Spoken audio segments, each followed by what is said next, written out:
Jā, tātad atgriežoties, mūsu nākamais viesis, Kristīna Mārs no Igaunijas lauksaimniecības un tirdzniecības kameras. Mums Latvijā nav kamera, Igauniem ir tāda lauksaimnieks apvienojoša organizācija, kas saucās Kamera. Un Kristīna mums ir vienkārši burvīga skābarības eksperte. Viņa patiešām zina visu par visu. Un pie tulkošanas mums palīdzēs mūsu eksperte Ieva Krakopa, kur arī zina visu. Tā kā es pieļauju, ka mums tā saruna ies ātri, bez lielas aizķeršanās. Kristīna, floor is yours. Hello for everyone. My name is Kristina. I'm your good neighbor from Estonia. And for the start, I have to give you my apologizes. Sveicieni visiem no Igaunijas, no jūsu kaimiņiem. Es sākšu savu uzstāšanos ar atvainošanos. I just arrived at the night from Netherlands and my computer fell down and broke, so I don't have this presentation today, but I prepared for you. So sorry about that. Diemžēl vakar naktī atgriezos no Nīderlandes un kā par nelaimi mans kompjuters nobruka, tāpēc man nav prezentācijas. This is my plan B. This is a presentation I made in Georgia for Georgian farmers, so I'm going to pretend today that you're Georgian farmers. Un es tagad rādīšu citu prezentāciju, ko es rādīju zemniekiem Gruzijā, tā kā, un izlikšos, ka jūs esat Gruzijas saimnieki. Just a little bit lighter skin Gruzians you are.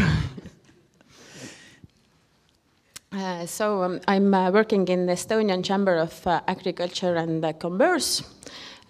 Also, I'm working in University of Life Sciences and have Wagyu beef animals also in Estonia. Es strādāju Igaunijas lauksaimniecības kamerā, arī dabas zinātņu universitātē un arī nedaudz ar gaļas lielopiem.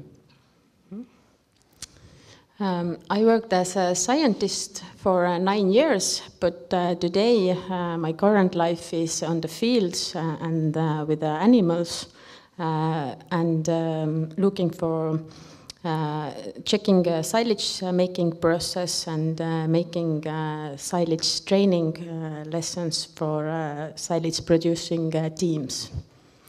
Manā pieredze ir 9 gadus es strādāju kā zinātniece, bet tagad mans darbs saistīts ar praktiskām lietām, ar darbiem uz lauka un arī ar dzīvniekiem. Es vadu arī mācības par skābarības gatavošanu. And with this project we are talking about today, I was like a field specialist and I was conducting some trials in the fields, which I want to present you today.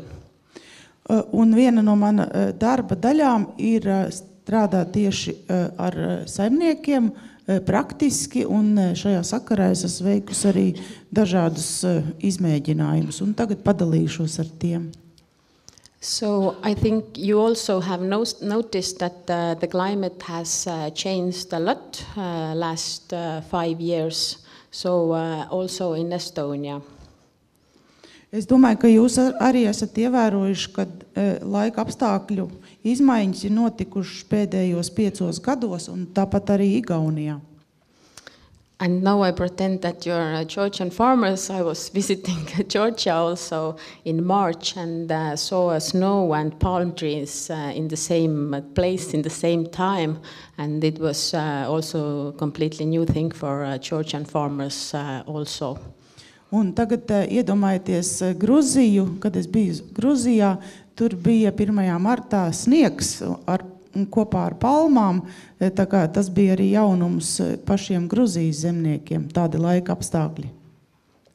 In Estonia before it was typical to use the field for only one crop per year, but now we can grow multiple crops in the same year. Līdz šim Igaunijas zemniekiem bija tradicionāli viens kultūra augs gadā, bet tagad jau tiek audzēti vairāki kultūra augi gadā.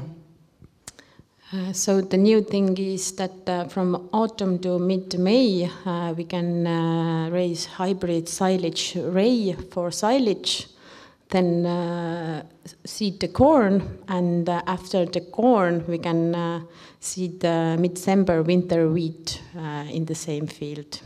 Tad vienā laukā mēs varam rudenī iesēt un audzēt līdz maijam hibrīdos rudzus skābarībai, pēc šīs kultūras novākšanas iesējam kukurūzu, un pēc tam vēl rudenī pēc kukurūzas novākšanas tiek iesēti ziemā tajā pašā laukā. And a completely new thing for Estonians last year was collecting corn for grain. We haven't done it before, like never, but it was so warm that it was our first year to do it. Un pagājušais gads bija pirmais gads Igaunijā, kad kukurūza tika kulta graudos, jo vasara bija tik silta un piemērota, ka šo kukurūzu varēja iegūt graudos.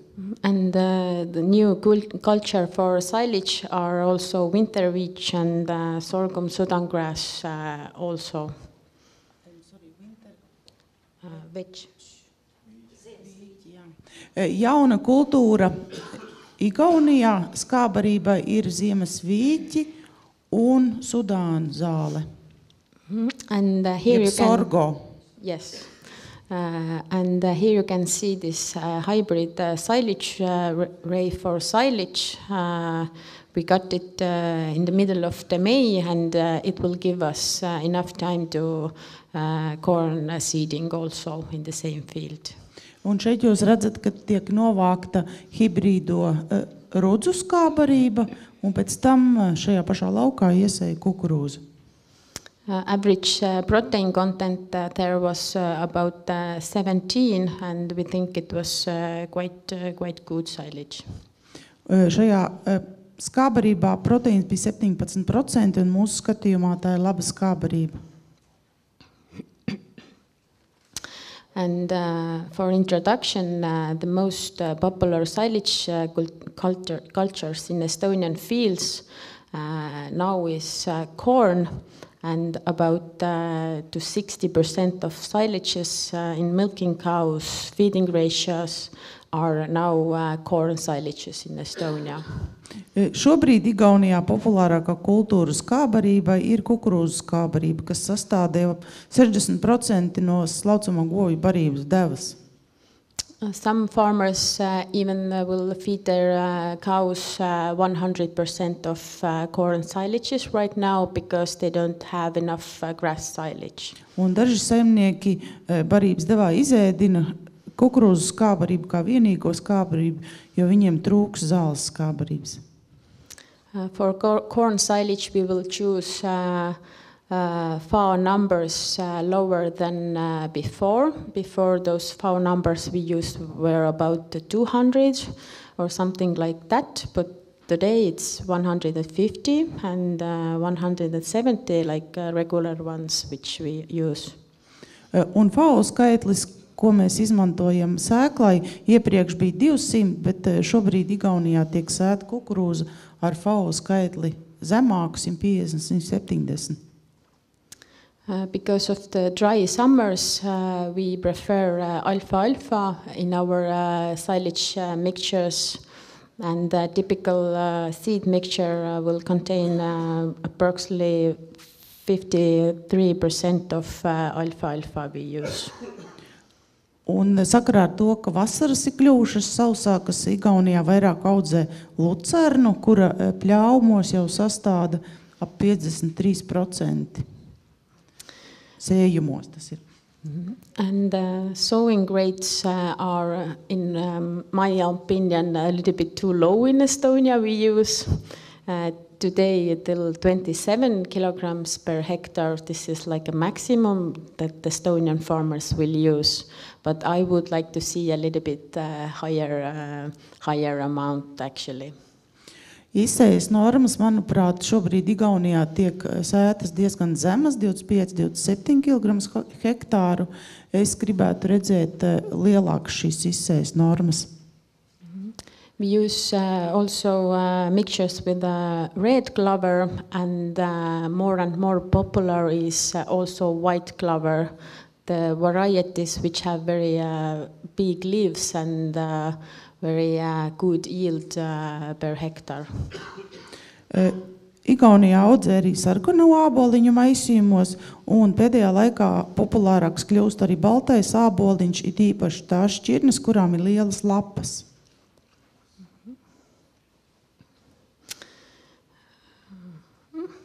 And here is just one example from the field, how we are managing with our corn production. Un šeit ir viens piemērs no lauka, kā mēs audzējam kukurūzu. The average seeding rate for us is 75 seeds per hectare.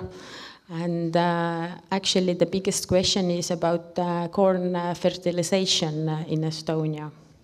Izsējas norma ir 75,000 sēklas uz hektāru, un lielākais jautājums ir par mēslošanu. We have many agronomists from very, very old times, like from Soviet times, who used to put a lot of slurry on the fields, even 80 tons per hectare before.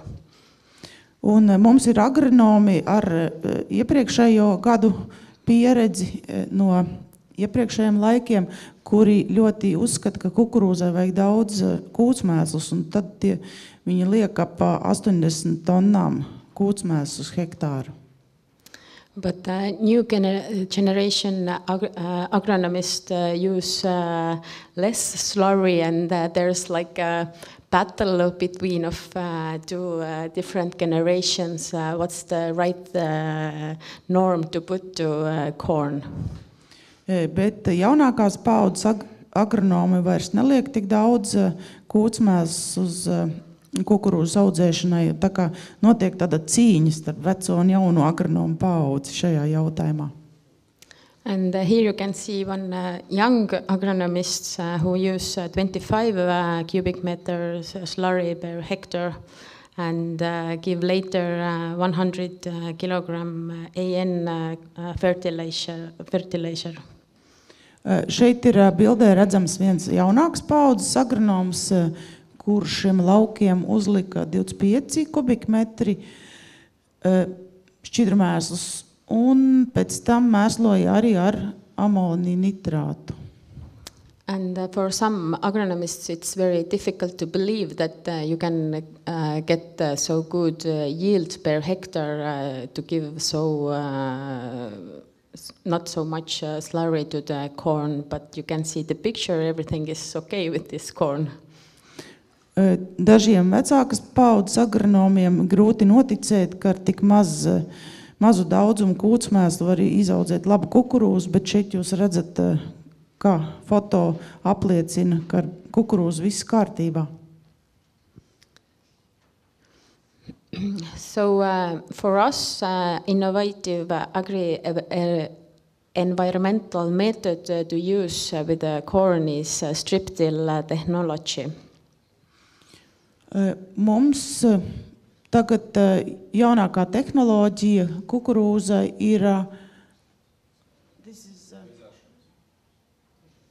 bezaršanas tehnoloģija. We use it with the corn and with the rapeseed also. Un to mēs izmantojam kukurūzai un rapsim. And this will give slurry in two different places to the ground. One is about 8 centimeters deep, and the other stripe is 16 to 18 centimeters down in the ground. Šeit ir par šķidrumēslu iestrādi. Tad ar šo tehnoloģiju mēs varam iestrādāt šķidrumēslus divos dažādos dziļumos. Tas ir 8 centimetri un otrs ir 16–18 centimetri dziļumā. It will give slurry to the corn plants like 2 times when the roots will go deeper and deeper. Šāda tehnoloģija nodrošina pieejamu mēslojumu saknēm, tad, kad tās aug dziļāk. And you have to be sure that you will put your corn seeds also in the same place that you put this slurry. Svarīgi iestrādājot šķirmēslus ir atcerēties, kad arī kukurūzu sēklu tur jāieliek. We discovered that if it's very, very dry season, then this method will work better than this regular method, because if it's dry and the slurry is given under the roots, then the roots will go very nicely deep down, not spread around. Un šī tehnoloģija nodrošina labāku apgādi ar mēslojumu, tad, kad ir sausas vasaras. So last year, actually 3 last years, we had a very high starch content in corn silages in Estonia. Pagājušais gads bija īpašs ar to, kad kukurūzas kābarībā Igaunijā bija ļoti augsts cietas saturs.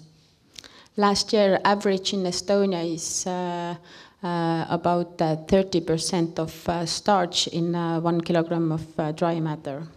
Pagājušajā gadā Igaunijā vidējais cietas rādītājs skābarībā bija 30% kilogramā sausnas. And the highest one have 41% of starch. Un augstākais rādītājs skābarībā bija 41% cietas kilogramā sausnas. And the most important is the right harvest time, not to collect this corn too early, and also correct cutting height. In Estonia, we used 35 to 60 centimeter. Svarīgi kukurūzu nopļaut pareizā laikā, ne pāragru, un arī attiecīgā augstumā. Igaunijā mēs kukurūzu pļaujam vidēji 3, 5, 60 cm augstumā. Before the average cutting height for corn was 25, and I think it was too low, and this is one trick we have to get the higher starch today.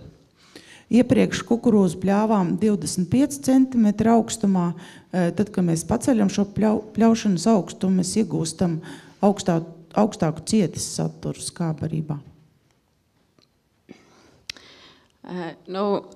If it's right now it's a presentation for Georgian, so I didn't plan to show you those slides, but actually I was collecting silage sample from Georgian corn silage also, and analyzed it in Estonia. Šis slaids gan bija domāts Gruzijas zemniekiem, jo pirms viesošanās Gruzijā es izanalizēju viņu kukurūzu skābarību Igaunijas laboratorijās. And the biggest surprise for me was that Georgian have a very good temperature, they have enough rain, they have a very, very thick humus layer, about 1 meter, but they have starch content 14% only. Un es biju izbrīnīta, kad zinot to, ka Gruzijā ir ļoti labi klimatiskie apstākļi, tur ir silts, tur ir pietiekami nokrišņi, un arī trūdvielu kārta augsnē ir ap 1 metru, bet es biju pārsteigta, kad kukurūzu skābarībā viņi iegūst cietas saturu tikai 14%.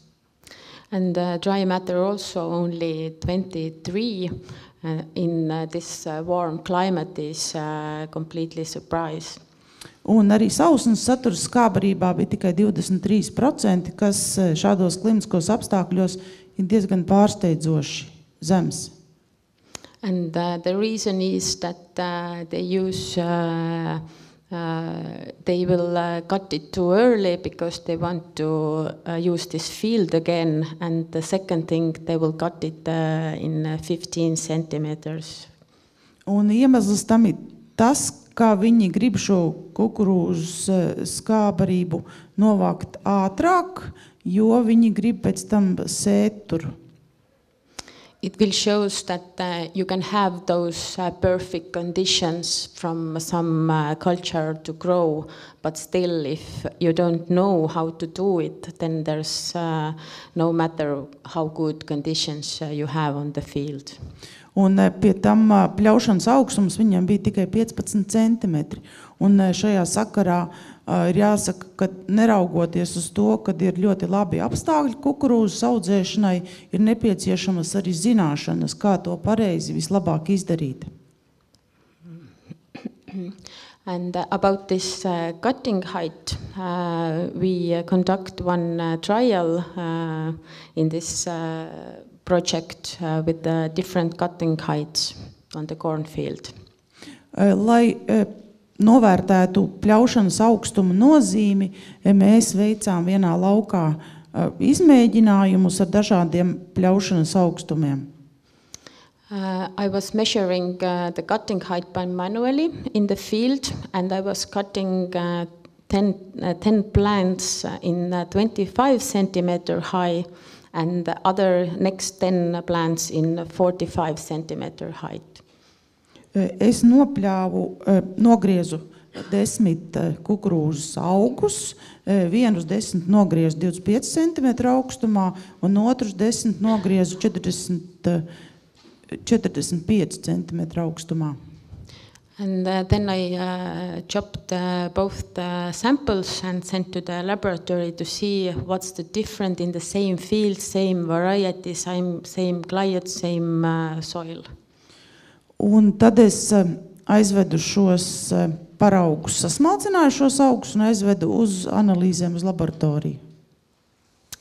As you see, that the dry matter content is completely different because this plant juices in corn plant located on the bottom of the stem. Un tabulā jūs varat redzēt šos atšķirīgos rādītājus, kas ir dažādos augstumos pļautai kukurūzai.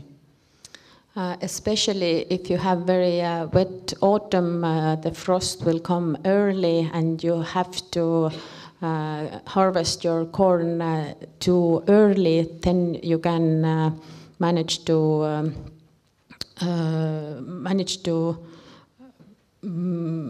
decide which kind of dry matter you want in your silage pit by this cutting height. Un var redzēt, ka sausnes saturs ir attiecīgi 35 un 44%. Tad tas ir būtiski tajos apstākļos, ja nāk agri salnas, un tad jūs varat izlemt ar pļaušanas augstumu, arī var regulēt sausnes saturu. Vēlamo, kādu jūs gribat jūsu kukurūzu skābarībā. Very important for us is also ash content in silage. We don't want it to be over 4%. Svarīgs ir arī pelnu saturs, un kukurūzu skābarībā pelnu saturs nav vēlams augstāks par 4%. If we will cut it too low, then there's going to be more ash on the corn silage, and it will make this metabolizing energy a little bit lower because ash don't contain any nutrients. Pelnu saturs augsts nav vēlams tādēļ, ka pelni nesatur barības vielas un tie samazina barības kopējo vērtību, kas ir zemi pļautai kukurūzai. And the most important for us is starch content. And as you see, if you will rise up your harvesting height, you can get 190 gram extra starch per kilogram of dry matter in the same plant. Un jūs redzat arī, pļaujot augstāk, mēs varam iegūt lielāku cietes koncentrāciju. Tad tas ir par 19% augstāks cietes saturs skābarībā. So those new concrete silage pits are very, very expensive to build. So we would like to storage there only very, very high quality material, and this is the reason why corn cutting height is very important. Sakarā ar to, ka skābrības tvertnes izbūvēt ir ļoti dārgi, tādēļ mēs vēlamies katru šīs tvertnes kubikmetru izmantot tikai visaugstākās kvalitātes skābrības glabāšanai. And also maybe you will ask how much yield I will lose if I will raise up my cutting height about 20 centimeters. Protams, jūs jautāsiet, cik daudz ražas es pazaudēju, paceļot kukurūzas pļaušanas augstumu par 20 centimetriem. So I weighted those 20 centimeters pieces at home and calculated for you, if you want to know. Es nogriezu šos 20 centimetrus, kas bija starpības starp pļaušanas augstumiem, 20 centimetrus no stiebra, nosvēru, un šeit ir rezultāts. And it was 3.4 ton per hectare, which you will lose. Un tātad šie 20 centimetri 3,4 tonnas no hektāra veidoja. But actually it's not lost material, because this is like a green mass for soil bacteria and very good food for them. Un tas īstenībā nav zudums, jo šī masa paliek uz lauka un atkal papildina augšņu ar organisko vielu, organisko materiālu. And I also analyzed those corn stalks which we lived on the field. Un es veicu arī šo kukurūzas stiebru analīzes, ko mēs atstājam uz lauka. And as you see that the dry matter in this stalk is like really, really low, and there's the juices will located in the plant. Un tad mēs varam redzēt, ka šie kukurūzas stiebri ir ļoti zemas kvalitātes.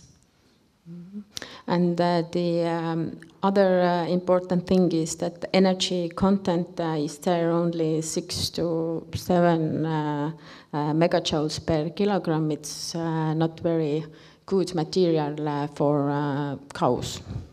Un, ja skatāmies uz enerģijas saturu, tad metabolās enerģijas saturs ir zems, tas 6,9 megajouli uz kilogramu sausums, kas ir ļoti zems enerģijas saturs.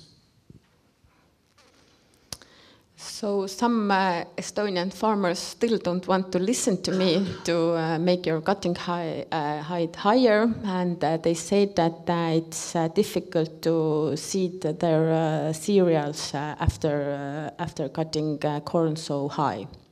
Daži saimnieki gan man iebilst, viņi negrib zem pļaut kukurūzu, jo pēc tam esot tie palikušie kukurūzas kāti traucē iesēt ziemājus. Then I show them this picture that it's completely possible to sow winter wheat after this, and the cutting height was here 60 centimeters. Bet tad es viņiem rādu šo bildi, kur kukurūza tik pļauta 60 cm augstumā, un rādīja to, ka ir iespējams pēc tam iesēt ziemājus. And actually this is very clever thing to do, because if you have a problem with gooses in the springtime, then gooses can't land on this field. It's too uncomfortable for them. Un šis variants ir labs arī līdzeklis pret zosīm. Ja tur ir palikuši augsti kukurūzas stiebri, tad zosīm tur nepatīk uz šī lauka nolaisties. Then they're going to neighbor's field, which is cut much lower. Tad tās zosis dodas uz kaimiņu lauku, kur ir kukurūza zemāk nopļauta. So about this corn fertilization, I made 2 different kind of fertilization trials last year. One was with the mineral fertilizers and the other one was with the liquid manure only. Mēslošana veicu pagājušajā gadā pētījumus, kur bija ar minerālu mēslojumu, un otrs variants bija tikai ar kūtsmēsliem. And actually this is my PhD thesis also. Tas ir darbs manai doktora disertācijai. This was only 1 year and I plan to do exactly the same trial more 2 years because years are completely different. Šis gan bija tikai 1. gads, es vēl plānoju šo atkārtot vēl vismaz 2 gadus, jo katrs gads ir atšķirīgs. And here you see, here it's working, but here not. The first trial was with the slurry given 30 cubic meter per hectare, and then I used MAP fertilization and Axon, and also starter fertilization together separately, different kind of ways. Un šeit var redzēt tos variantus, tur bija gan šķidrmēsli, gan arī šo minerālu mēslu pielietošana, MAP un Axan. And here you can see the yield per hectare. Un mēs varam redzēt arī ražu no hektāra.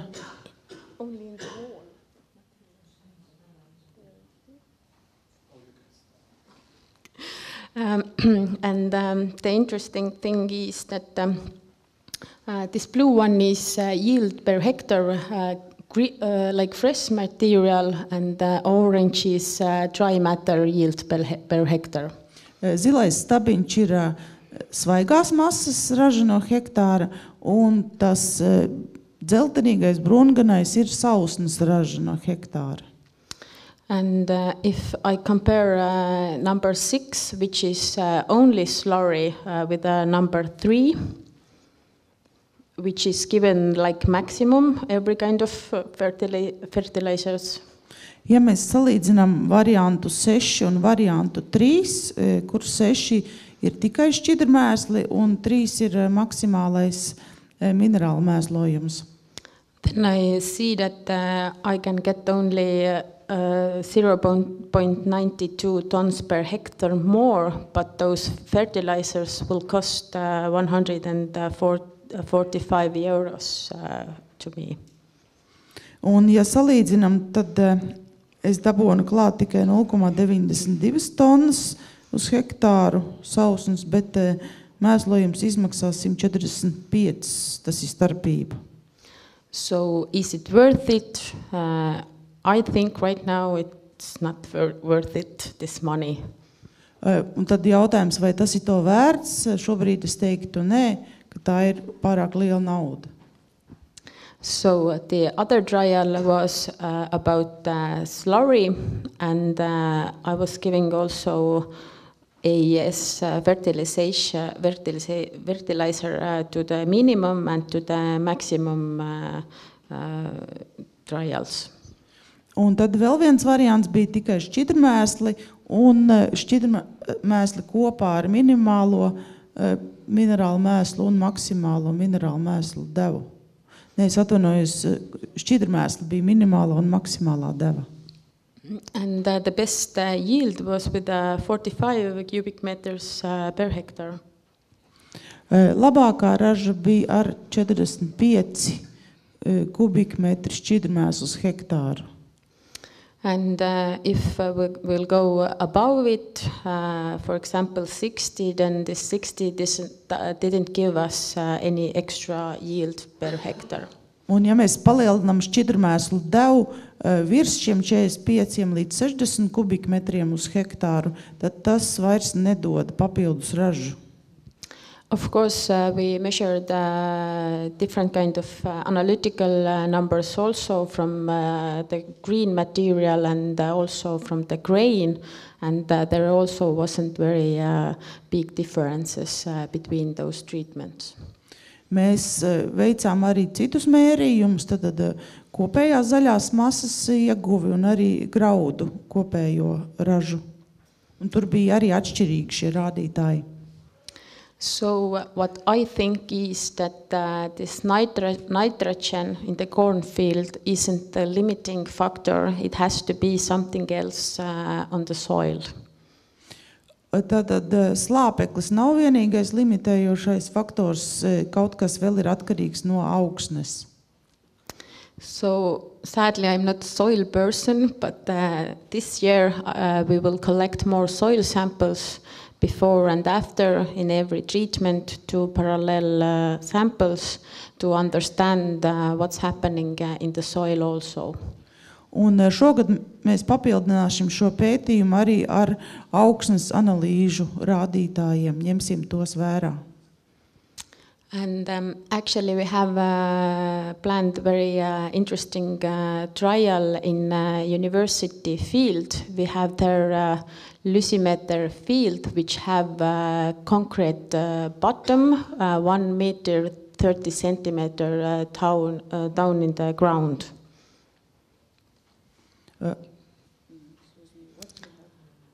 This is this kind of field which have concreted bottom, 1 meter and 30 centimeter deep down. Tad mums būs pētījums viens universitātes laukā, kur ir augsnes virskārta un betonēts pamats. Tad šī augsnes kārta ir 1,30 centimetrus.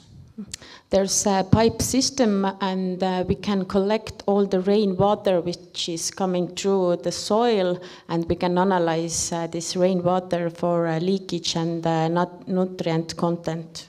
Tad šis lauks ir speciāli ierīkots, lai mērītu to nokrišņus, un tur ir cauruļu sistēma, un caur šīm caurulēm mēs varam savākt visu to, kas izsūcas cauri augstnei, līdz ar to konstatēt, kāda ir šī noplūde, barības vielu un ūdens.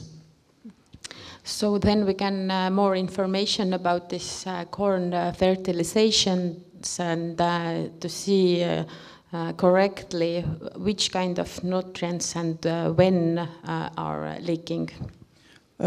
Tādējādi mēs varam veikt pētījumu ar kukurūzas audzēšanu un redzēt mēslojumu, kas tiek dots un kas izsūcās cauri augsnei. We are organizing a field day also in this field in August, so you're everybody welcome to visit us in Estonia in August. Uzaicinām visus jūs arī uz lauku dienām, kas tiks rīkotas šajā sakarā augustā. And about this lacking of nutrients in Estonia, very often some advisors will advise you to collect your corn, harvest your corn if the bottom leaves are brown. Ļoti daudz speciālisti Igaunijā iesaka kukurūzu novākt, vākt skābarībā, tad, ja apakšējās lapas paliek brūnas. But it's not the right thing to do every time, because sometimes if you have not so much nitrogen, you see in the picture that it also make leaves brown, and it doesn't mean that the corn is ready for harvesting. Bet tas nevienmēr nozīmē to, ja lapas ir brūnas, kad jāvāc kukurūzu skābarībā, tas var būt arī slāpekļa trūkuma dēļ. And in this trial fields also we are noticing this kind of signs on the leaves and writing down and making our conclusion later. Un mēs arī šajā pētījumā veicam šīs analīzes, lai izdarītu secinājumus. So sometimes we are harvesting corn like this, completely in the snow. Reizēm kukurūzu vācam arī šādi kopā ar sniegu. And I also had fear that it's not good for silage. We have to put it on the biogas because it looks really, really ugly. Un man ir tādas bažas arī, kad laba skābarība te nesanāks, kad mums šī masa tad jāliek biogāzē. But sometimes what you see is not what is real. This very few snow for 4 hours didn't affect this silage as you see on the analyze results. Bet, diemžēl, ne viss ir tik šausmīgi, kā tas izskatās. Tad šis drusciņš sniega netraucēja iegūt arī skābarību un tīra labas analīzes, kuras varat redzēt šajos rādītājos. Dry matter was 40 and the starch was also really high. Tad sausna bija augsta, pie 40 arī cietas saturs bija labs. Some new practices we used last year is corn together with cover crops. Mēs taisījām tādu pētījumu arī kukurūzu kopā ar virsaugu.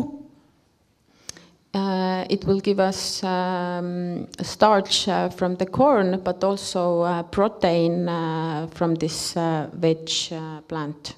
Un mēs dabonam cietas saturu no kukurūzas un proteīnu no vīķiem.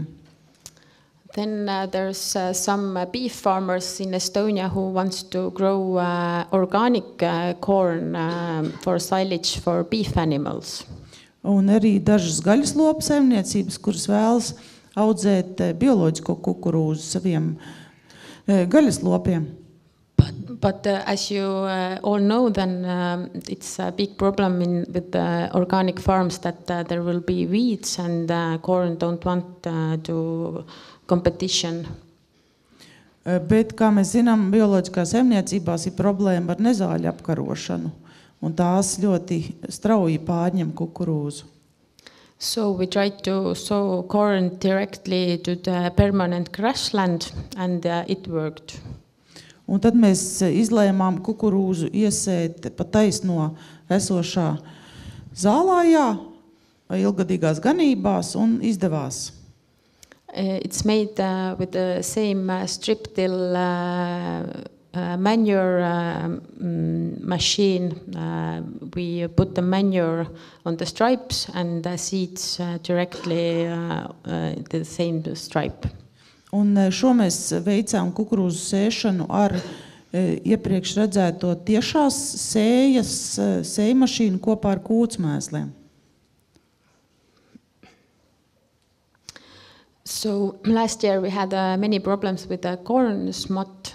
Did you had the same problems or no? Pagājušajā gadā bija problēmas ar putošo melnplauku, vai mums arī bija? Yes, some no. So why we don't want this corn smut? I analyzed the silage from the same field with the corn smut and without, and discovered that with the corn smut the dry matter of the corn silage is 6% lower. Un kāpēc tā putošā melnplauka mums nepatīk un nav vajadzīga? Es veicu analīzes divām skābarībām, viena no lauka, kur bija šī melnplauka, un otra, kur nebija, un secināju, kā enerģija ir zemāka un sausna ir zemāka ar tam laukam, kur ir melnplauka.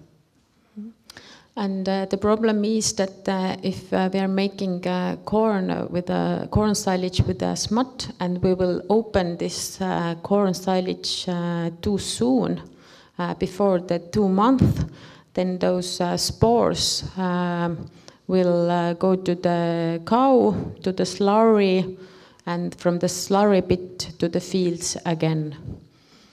Un tad, ja šādu skābarību, kur ir bijusi melnplauka, atveram ātrāk nekā 2 mēnešus pēc sagatavošanas, tad šīs melnplaukas sporas var caur govīm nonākt kūtsmēslos, un tālāk ar šiem šķidrmēsliem mēs atkal aiznesam apakaļ šīs sporas uz lauku, uz augšni.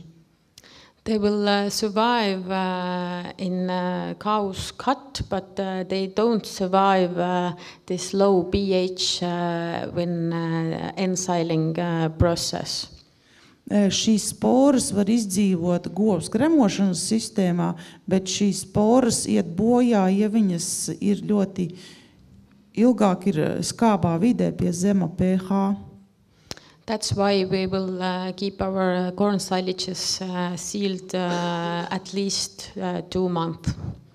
Tādēļ kukurūzu skābarības šādas ir jāglabā neatvērtas vismaz 2 mēnešus. And here I prepared some slides from Georgian farmers about wild boars, about birds, about insects,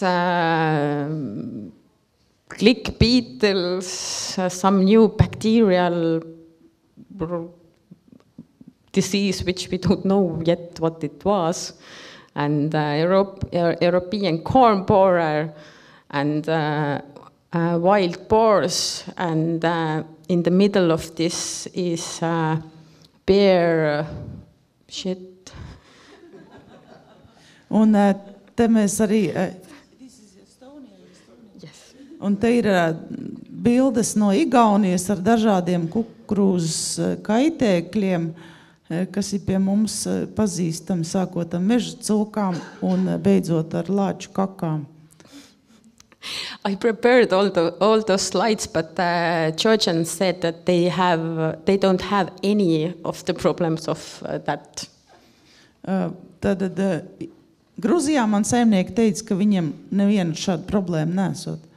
No insects or nothing, because they are not in the European Union and they can use every preparat they want to use in the fields, so it's not a problem for them. Viņi vēl nav Eiropas Savienībā un viņi lieto tādas preparātus, kas mums tā kā ir aizliegti. So a little bit about this first time corn grain collection harvesting in the fields. It was our first time, and we used like the regular grain combines equipment for that. Kukurūzas graudu novākšana, tur mēs izmantojam parastos graudu kombainus. Everybody said that this blonde girl is crazy to advise to do it, and combines will broke down, but luckily it didn't happen. Citi domāja, ka traki tie konsultanti ir, kas iesaka graudu kombainiem braukt pa kukurūzas lauku, teica, ka tos kombainus salauzīs, bet par laimi nekas slikts nenotika.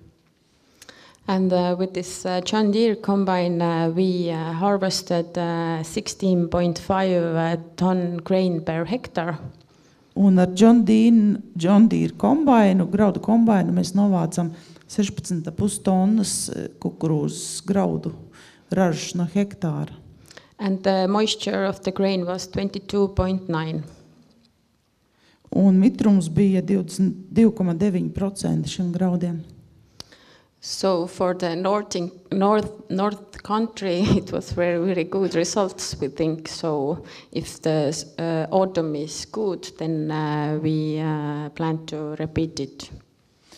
Un mums kā Ziemeļvalstī tas ir ļoti labs rezultāts. Ja rudens ir silts un sauss, labi laika apstākļi, tad mēs varam arī iegūt graudus. And if you ask how good yield, then I would answer that we didn't use any varieties which is meant for grain. Un kāpēc tāda raža no hektāra, man jāpiebilst tas, ka neviena no šīs šķirnēm nav paredzēta graudu ieguvēji. We use hybrid varieties which are new, and they are meant to be both for silage and for grain also. You can decide in the middle of the summer what do you want to do with this field. Mēs šeit iesējām tādus kukurūzas hibrīdus, kas bija jauni, un tie bija paredzēti gan kukurūzas skābrības ieguvēji, gan graudu ražai. Un tad vasaras vidū tika pieņemts lēmums, kā mēs to novāksim. This is for Georgian. Maybe for you too. The new trick for Estonians is also sowing grassland with a pea. Par zālaugiem Igaunijā sēja arī zirņus maisījumos.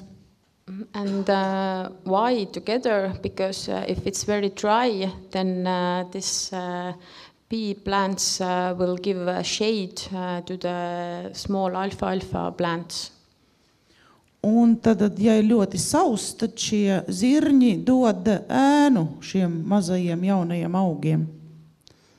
And this way we don't have to do this first weed cut, but we can collect already silage, pea silage from this hectare. Un tad šī gadījumā tas zirnis ir kā virsaugs, un mums nav jāveic tas pirmais nezāļu pļāvums. Mēs jau dabonam pirmo pļāvumu kopā ar zirņiem. The pea silage was made 17th of July, and about 1 month this grassland looked really, really good and was ready for second cut.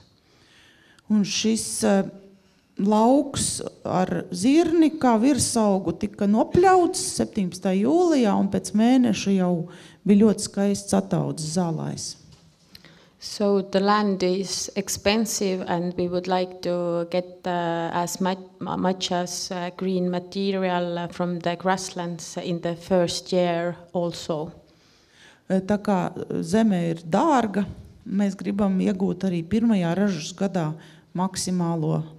maksimālās tonnas no hektāra. But land is not so expensive as in Netherlands. I studied yesterday that the hectare is 2,100 euros in Netherlands, so not so much. Bet joprojām Igaunijā zeme nav tik dārga, kā Nīderlandē, tur 200,000 eiro hektārs maksā. Yeah, so back to the corn silage. Sometimes we have a problem with the corn silage that if we use contractors, then they don't crush the grains so much as I would like to see. Tagad, ja runājam par kukurūzu skābrības gatavošanu, reizēm gadās tā, ka šīs kombainas nesasmalcina pašus graudus. And then combiner will tell me that it doesn't matter that you will find one completely not cracked grain in your hand because it's so little. Un bieži man šie kombainieri stāsta, ka tas nekas, ja kāds graudiņš tur nav saplacinājies. So that's why I took 1 liter of the green material from the silage pit, and I was dividing all the pieces separately at home later. Es paņēmu 1 litru no šīs sasmalcinātās masas, un tad mājās sadalīju rūpīgi visu pa frakcijām, kā pelnrušķīti gluži. And then I calculated what this one whole grain mean in the 1,000 ton of silage pit. Un tad es nosvēru šīs sadalītās daļas un šos nesasmalcinātos graudus un sarēķināju, cik tas būtu 1000 tonnās skābarības masas. So for 100 ton of silage, it makes 20 tons of grain which is not cracked and animal does not digest it.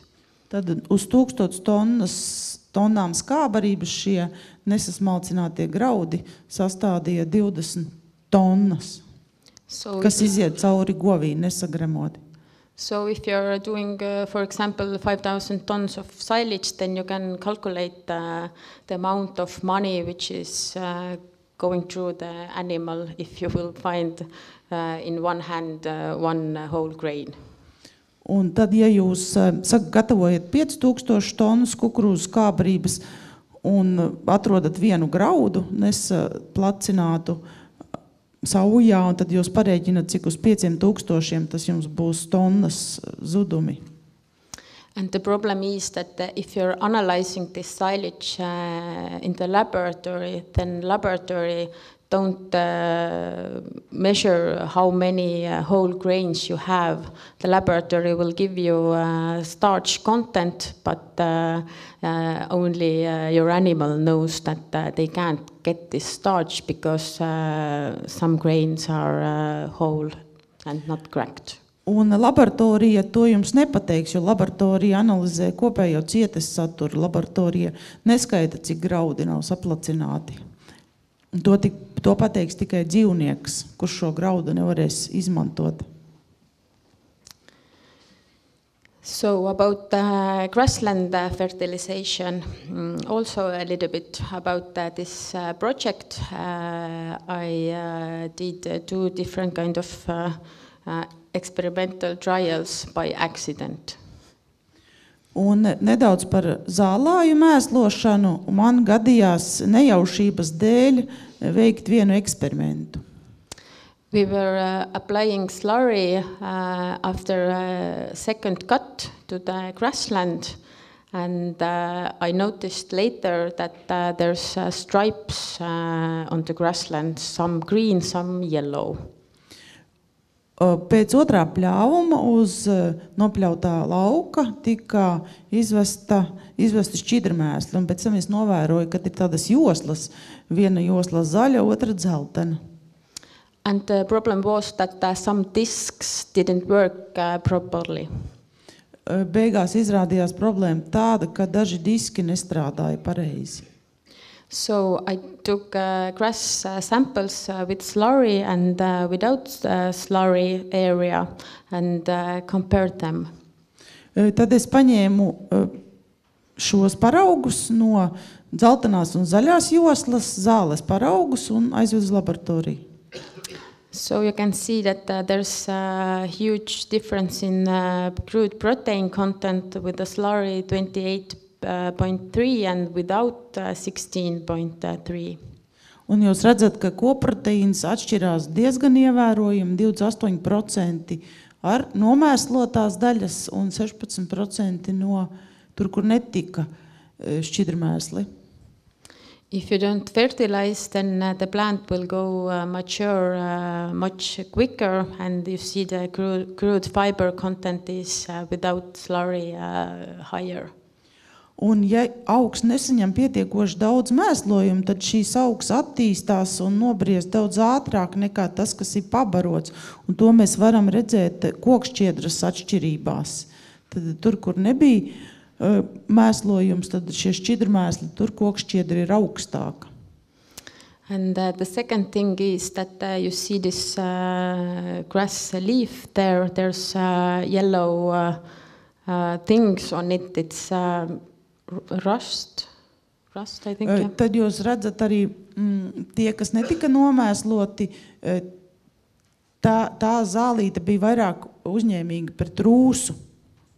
But this rust wasn't on the area which was given slurry. It shows that if your plant is not enough food, it's weak and it will take all those diseases also.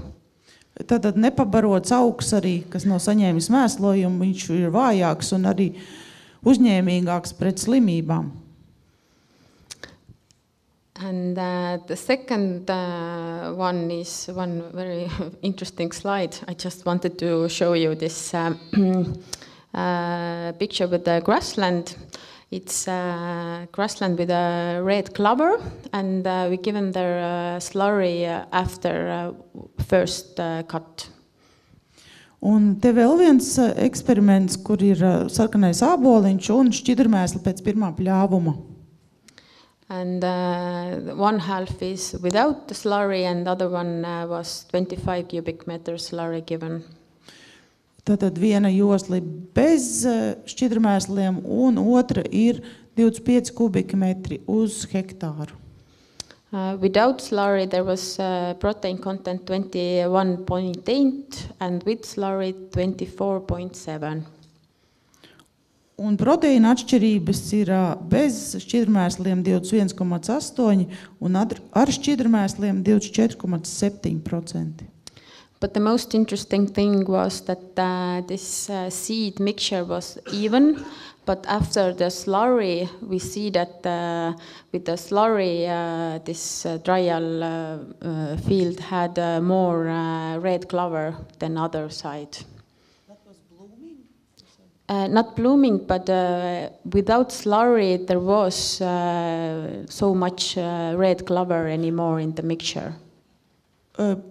Arī tas, ka tā kā āboliņam to slāpekli daudz nevajag, bet šeit mēs redzam, ka bez šķidrmēsliem bija mazāk āboliņu, tur, kur bija nomēslots, tur bija āboliņš daudz vairāk tajā joslā. So this slurry nutrients and nitrogen was important for red clover also. Tā kā šīs barības vielas, slāpeklis un citas barības vielas no šķidrmēsliem, tad āboliņam arī ļoti svarīgas ir. And this is the reason why calcium level is also so different in the same field, 18.0 and 13. With red clover, the calcium was much higher. Un kalcija saturs arī ir atšķirīgs. Tur, kur bija vairāk sarkanā āboliņa, tur kalcijs augstāks. Jūs redzat to? So this is it. Thank you. You're very good Georgian farmers. Thank you. Jūs esat labi Gruzijas zemnieki.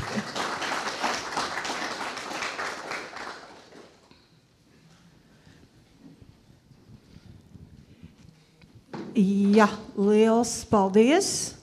Es pat piecēlos kājās, lai visu šito pasākumu labāk uztvertu un dzirdētu. Un ja kāds gluži nevar nosēdēt, tad patiešām klusiņām drīkst piecelties un iet pastāvēt. Tā kā mums vēl stunda ir pacietīgi jāsēž un jāgaida. Tas tāds varbūt maz tiem, kur vairs nevar nosēdēt. Jautājumi. Indul, tev noteikti ir jautājumi. Informācijas bija tik ļoti daudz, ka... Nu, cik tu...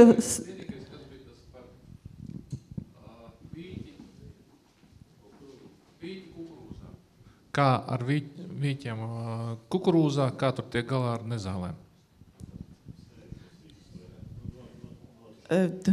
You showed about vetch in the maize. How do you fight weeds? The vetch fights with the weeds. Actually, we didn't do any weed control there. Vīķis pats pārņem to visu ļoti smuki, tā ka tur nebija nezāles jāapkaro. Nevienu reizi herbicīds? Bioloģiskās saimniecības. There was only very, very small weeds actually, and those wasn't problem for corns. Bija dažas nelielas nezāles, kas nenomāca kukurūzu. Tā ir bioloģiskā saimniecība. What about the yield from this wedge maize? Wedge maize. Very good word, wedge maize. It was about 35 tons per hectare in this field. 35 tonnām ieguva no šīs kombinācijas. Kukurūza ar vīķiem. It was slightly lower than other fields without wedge. Tas bija drusciņa zemāk nekā citos laukos ar vīķiem.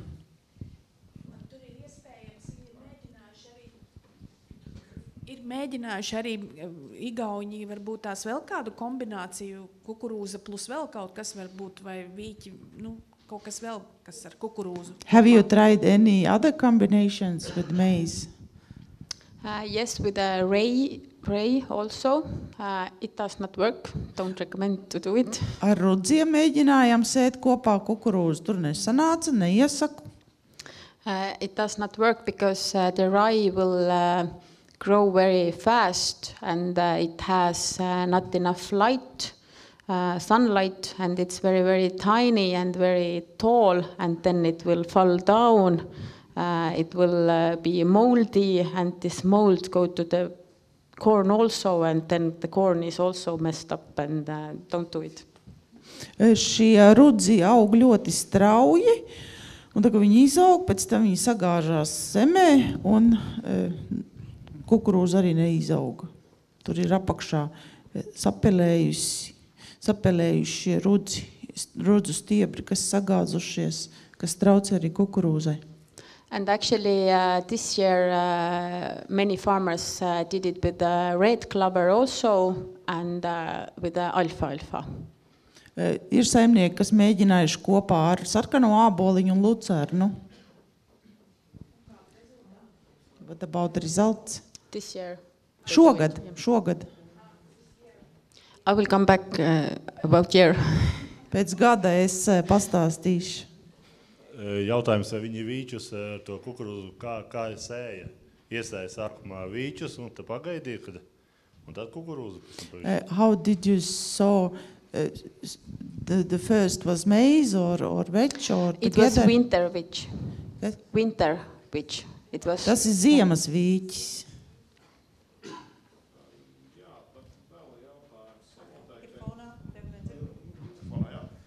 Tad, jā, interesanta kombinācija kukurūza kopā ar taurinziedi, respektīvi, tātad fermentācijas ātrums arī tika izmainīts kukurūzas skābarībai pašai par sevi, kā arī, vai viņi lietoja kaut ko papildus, lai, kādas pienskābās baktērijas vai ko tam līdzīgu. Do you use any silage additive when you ensile this vetch and maize? Jā. Yes, mostly biological additives we use in Estonia, and with this silage also.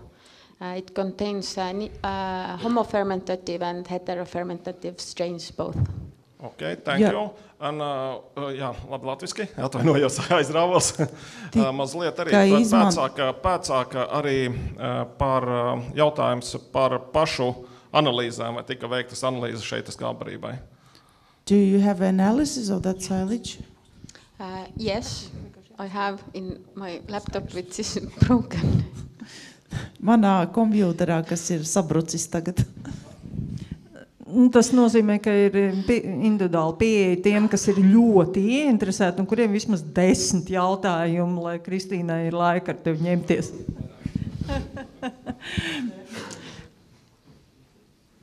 Jā. Vēl jautājumi? Jā, turpinam. Thank you very much for your presentation. I'm very interested in your potential experiments on water quality, how this will look like, and I'm looking forward to hear something more about that.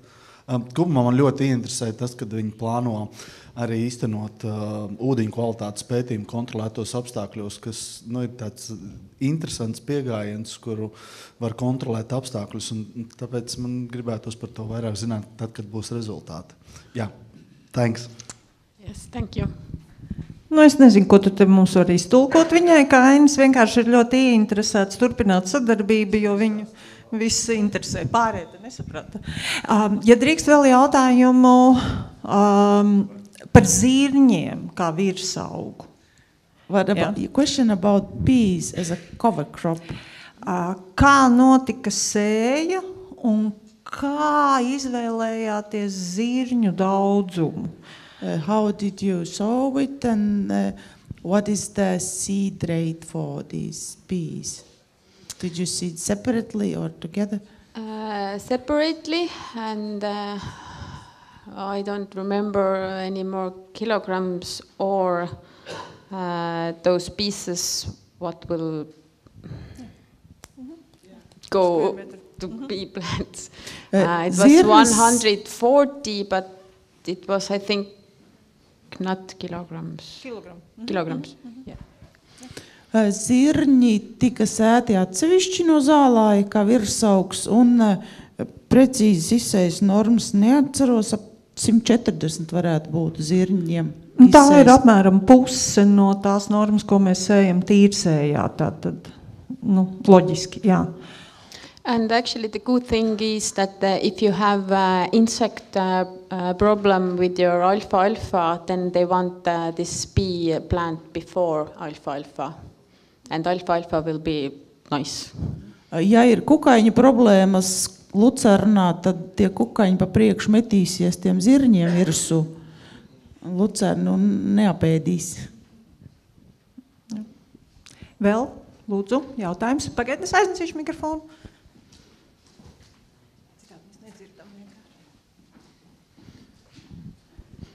Man ir jautājums par melnplauku. Kas ir cēloņi, kā viņu apkarot, ko ar viņu darīt? What about this maize, this disease? What was corn smut? Yeah, smut. What's the reason and how to fight with it? In Europe, there's no possibility to fight it, but for example, in USA there's corn hybrids which are resistant for corn smut. Eiropā mums nav iespējas to apkarot, bet Amerikas Savienotajās valstīs ir speciāli hibrīdi izveidoti, kas ir rezistenti pret šo putošo melnplauku. And the corn plant will be infected only if the corn plant is in stress. It means if you have insect problem, you fertilize with the mineral fertilizers too late, so it will burn the leaves, then those spores will enter to the plant. Šī putošā melnplauka iekļūst augā, tad, ja augam ir stresa apstākļi, ja, piemēram, jūs par vēlu uzliekat minerālmēslus un tie apdedzina lapas, tad viņi var iekļūt iekšā. And actually I did one trial last year with 6 different kind of varieties of the corn, and was calculating the plants which were infected, and I discovered that it's a very, very variety-based trait, because one variety haven't any, and the next one had 10 plants for 10 infected. Es veicu arī tādus pētījumus ar dažādiem kukurūzu hibrīdiem, ar 6, un tad skaitītos augus, kas bija inficēti, un man secinājums ir tas, ka tomēr no šī hibrīda ir atkarīgs arī citi hibrīdi ir uzņēmīgāki un citi ne. Vai drīkst šim jautājumam turpinājumu? Šī putošā melnplauka ir tas pats ierosinātājs, kas ziemaskviešiem uz Tilāgo, Indulitu, neatceries, Nuda, kā bija? Vai viņiem, vai viņi ir skatījušies, vai tas ierosinātājs tas pats, vai tas ir tomēr specifisks? Is that infection the same as for winter wheat? The same species? No, it's not the same species. This particular infects only corn plant. Nē, šis ir kukurūzai specifisks putošās melnplaukas veids. Pagaidām nomierinoši. And actually it's very tasty, because in Mexico they will eat it with tortilla, so try it. Meksikā tā ir delikates, viņi ēd šo. It's €60 per kilogram there, maybe new opportunity for business. 60 eiro kilogramā, jaunas biznesa iespējas. Viņi ar tortilju viņi ēda. What it tastes like? A little bit like a mushroom, but not so intense taste. Bišķi pēc sēnēm garšo. But it just looks ugly and moldy. Bet briesmīgi izskatās.